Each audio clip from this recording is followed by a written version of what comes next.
Thank you, Shalom Choir.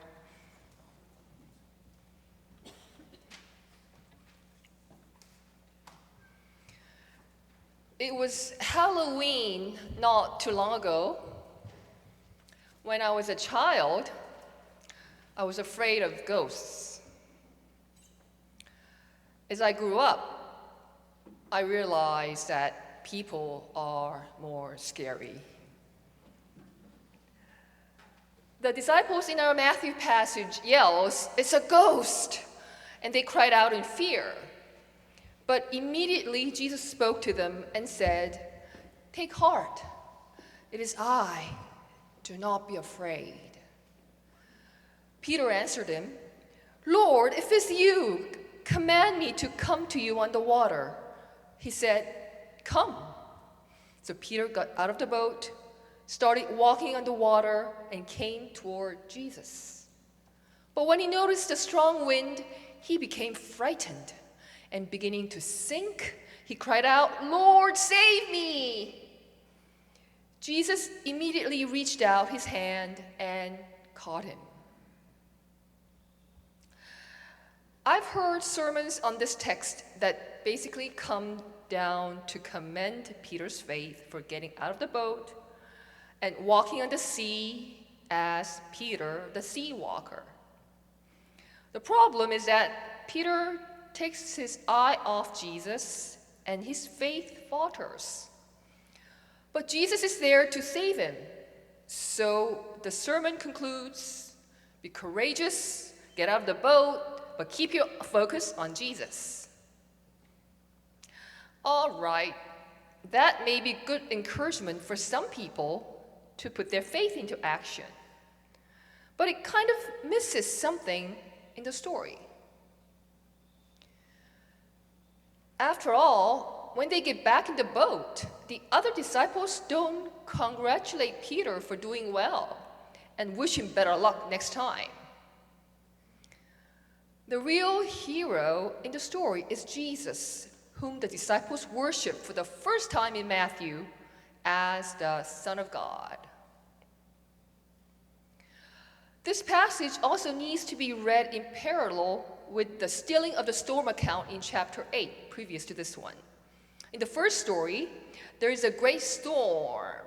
Waves swamp the boat, and the disciples fear for their lives while Jesus sleeps. Waking him up with the plea, "Lord, save us," Jesus calls them cowardly, ones of little faith, rebukes the winds and the sea, and brings about the calm. In response, the disciples are amazed and can only wonder what sort of person Jesus is, that even the winds and the sea obey him. In contrast, in our passage of chapter 14 that we just read, there is again wind and waves, but they are not fearing for their lives. What does cause them to be afraid is seeing someone walking on the water and thinking it's a ghost. Jesus reassures them without scolding as before, and then Peter poses his challenge for himself to Jesus to walk on the sea. Peter starts to sink because he sees the wind, becomes afraid, and cries out, "Lord, save me!" Note the same wording to the previous time. Jesus grabs hold of him, and this time, only Peter is called one of little faith, not ones of little faith, and questioned for doubting. The wind simply ceases once Jesus gets into the boat, and this time the disciples worship him as the Son of God. The main difference is Peter's request for Jesus to identify himself by allowing him to walk on the water. I wonder if we are to compliment Peter for that. We live in a society full of challenges and fear. The fear can be as simple as fear of height, fear of darkness, or fear of chaos in leadership, as it is in some nations we know of. Sometimes we fear rejection in relationships or fear hurting someone. We fear rejection by employers or companies. We fear disappointing our loved ones, not meeting their expectations, or our own expectations of ourselves, not to fail. In the story of creation, found in the book of Genesis, we read where Adam and Eve had partaken of the forbidden fruit, something which had been specifically denied them. Knowing that God is searching for them, they tempt to hide. It is a scene perhaps reminiscent of many of our childhoods when we had done something wrong and we literally hid from our parents. Finally, God finds Adam and Eve. After all, where can we go to hide from God? God asked them why they're hiding. Do you remember the response that Adam gave? Adam said, "Because I was afraid." This reminds us that fear is so basic to human beings that it goes all the way back to the beginning of time.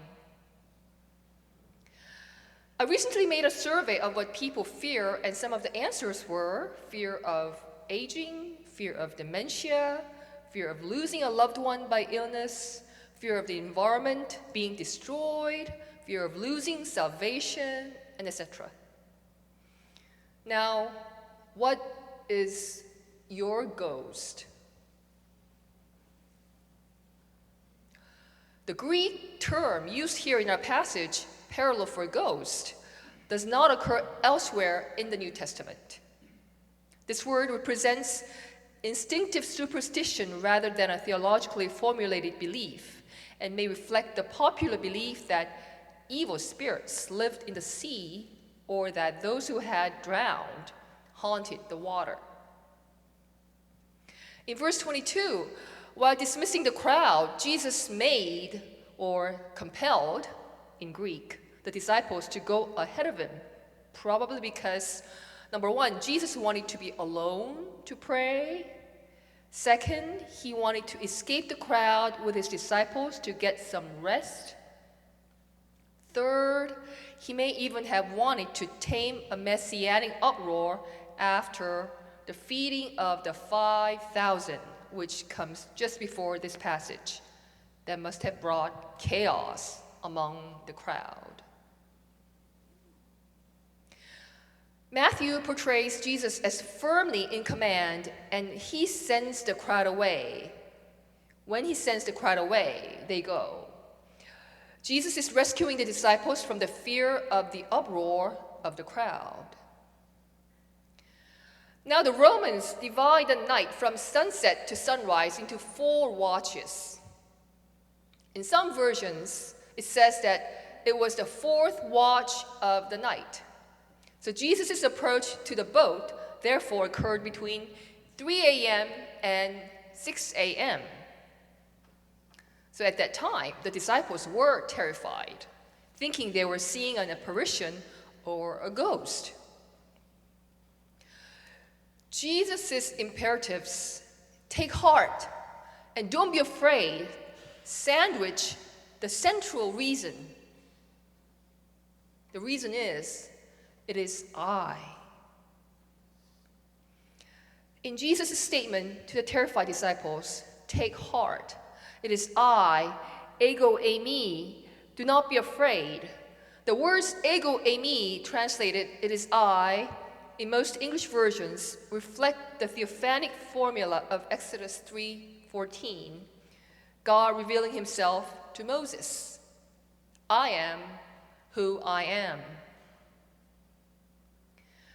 Can you also imagine a running child who fell down, breaking his knee, who starts out crying, but sees his mother in front of him saying, Ego eimi, it is I, your mom.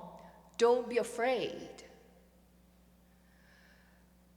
The second action of Jesus in verse 27 tells of Jesus rescuing us from our fears.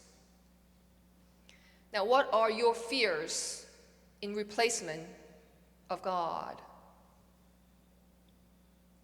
The third immediate action of Jesus shows how he rescues us from our failures, in this case, Peter from drowning in the water. The next verse explains the fear of Peter very well. He cries out, "Lord, save me." Are we simple enough as Peter and desperate enough for help to cry out to Jesus like Peter? No matter what kind of water you're drowning in, Jesus will rescue you when you call for help. We do not know whether Peter ever attempted to walk on water again, but he sure was Peter, the Seawalker, for a short time. Luke, the Star Wars movie character, had the last name of Skywalker, which I thought was quite impressive. But even though we have to walk on water at times and fear drowning while walking on it, God will be with us, giving us his hand to rescue us from fear, for perfect love casts out fear. Jesus, the perfect love, says, "Take courage, it is I, do not be afraid." Jesus rescued the disciples from the wind and the waves. He says, "Take courage, it is I, do not be afraid." However, what I want to emphasize here in this sermon is stay in the boat.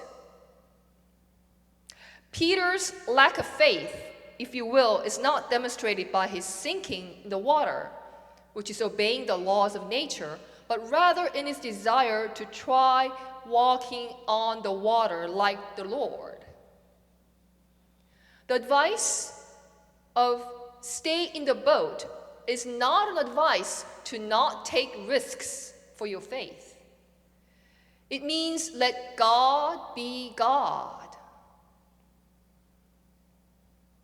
There is plenty for us to do without trying to be God. God did not need Peter to try to walk on water. That is why Jesus did it. Jesus is God, we're not. We're supposed to worship the Lord, not perform his miracles. We're supposed to stay in the boat and say, "Truly, you are the Son of God." We should note in our passage that Jesus eventually ends up in the boat with the disciples together. The ship was an ancient Christian symbol. It symbolizes the church tossed on the sea of disbelief, worldliness, and persecution, but finally reaching safe harbor with its cargo of human souls. Part of the imagery comes from the ark, saving Noah's family during the flood. And this story indicates why it was attractive. When surrounded by adversity, whether political or physical, our safety and salvation are experienced in the church with Jesus in its midst. But remember that a ship is not a static symbol. It is a vehicle used to get somewhere. Ultimately, we may ask, why did Jesus and the disciples cross the sea? The answer is given in later verses. They wanted to get to the other side to minister to those people there. So please, leave walking on water to Jesus. That ship, which is the church community, is where we want to be. And it can provide a way for us to get get to other places so that disciples of the Son of God can be moving throughout the land. Let your faith overcome your fear, and God will turn your worry into worship. Amen.